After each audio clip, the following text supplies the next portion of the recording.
Okay, let's talk about something I think we've all felt. You know that feeling, you get to the end of a super long day, you're totally wiped out, but when you look back, you feel like you got absolutely nothing done. Sound familiar? Well, you are definitely not alone. And today, we're going to crack open a classic solution for this very modern problem: the legendary Peter Drucker's playbook, The Effective Executive. This whole thing has a name, actually. It's called the effectiveness trap, and oh boy, is it frustrating. It's that nonstop cycle of back-to-back meetings, an inbox that just will not quit, and a to-do list that seems to grow instead of shrink, right? You're putting in the hours, you're doing all the things, but you're just not making the impact you know you're capable of. So the big question is, how do we break free? All right, so let's get right into it. The core idea from Drucker, honestly, it's a total game changer. He basically said that being effective isn't something you're born with. It's not about being a genius. Nope. He said it's a discipline, a set of habits and practices that anyone, and I mean anyone, can learn and master. But it all starts with a huge shift in your mindset, a totally different way of looking at your work. So, what are we actually talking about when we say effectiveness? What did Drucker mean?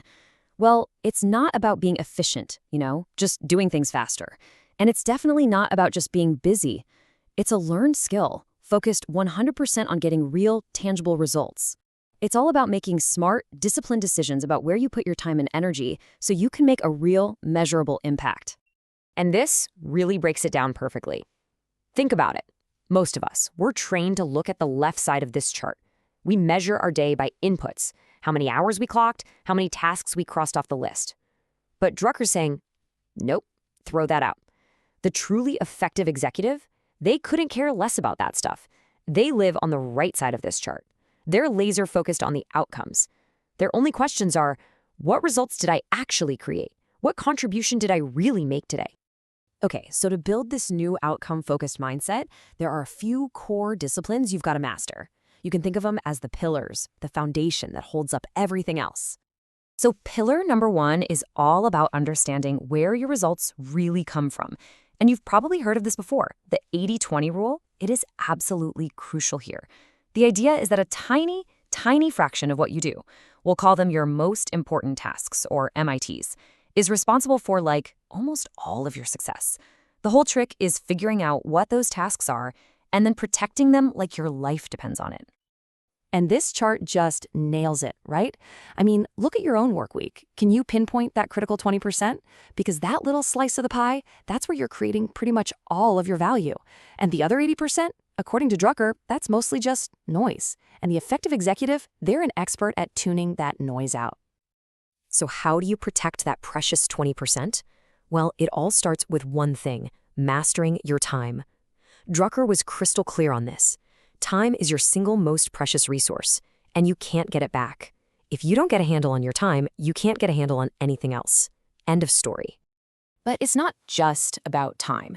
There are other key disciplines too. Effective folks, they focus on making decisions, not getting endlessly stuck in debate. They figure out what each person's unique strengths are, and then they leverage those strengths to build amazing teams. And they never stop learning. They're constantly asking those big, strategic questions that keep everything moving forward.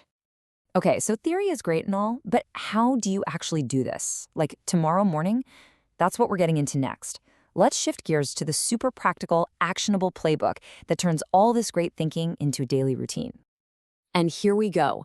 This is your 5-step playbook for effectiveness. It's simple, really. First, you calendar your most important tasks. Then, you track your impact. You adopt a game-changing one-question rule for meetings. You learn to delegate the right way. And finally, you wrap it all up with a weekly review. This isn't just theory anymore. This is your step-by-step guide to completely transforming how you work. So let's break these down. Step 1, calendar your MITs. Look, this is so simple, but it is so powerful. Before your day gets totally derailed by everyone else's emergencies, you block out the very first hour to work only on your top priorities. No exceptions. Treat that hour like it's the most important meeting of your day, because it is. Now, after you've protected your most important time, step 2 is all about figuring out where the rest of it is going. This means tracking your time in short, 5-minute bursts. Yeah, it sounds a little intense, but trust me, it gives you a super honest, eye-opening look at where your time is actually going, so you can start cutting out the stuff that doesn't matter. Okay, next up, step 3, another absolute game changer, the one-question rule. It's simple. Before you schedule a meeting, before you even accept a meeting invite, you have to be able to answer this one question. What is the single most important outcome we need to achieve? If you can't answer that, the meeting probably shouldn't happen. Seriously. This one habit alone can free up hours every single week. And once you've gotten control of your own calendar, step 4 is about empowering your team with theirs. This is smart delegation. And it's not just about dumping tasks on people. It's about being crystal clear on the who, when, and how, so your team can run with it and succeed without you having to micromanage. It's about building them up, not just clearing your plate. And that brings us to the final piece of the puzzle, step 5, the weekly review ritual. This is your built-in feedback loop. This is so important. A weekly review isn't about beating yourself up over what went wrong. Not at all. It's about learning and adjusting. Just taking 15 minutes at the end of every Friday to ask yourself, was this week truly productive? And what do I need to change for next week? This is how you make sure you're always getting better week after week. So when you put all these pieces together, you start to see the bigger picture. This isn't just about checking off more to-do items or getting to inbox 0.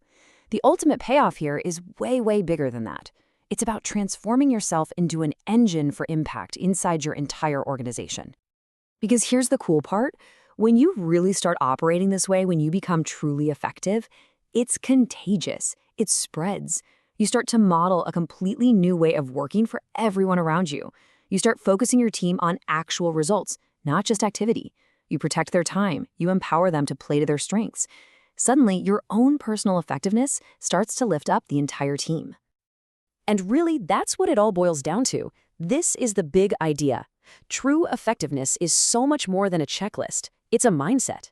It's that powerful mix of inspiring a clear vision, motivating your team to get behind it, and then taking that decisive, focused action to make it all real. So, as we wrap this up, I want to leave you with a direct challenge. Don't try to do all of this at once, okay? That's a recipe for failure. Just think about everything we've talked about and ask yourself this. What is the one thing, the single solitary action you will commit to doing tomorrow to start shifting your own focus from just effort to real impact?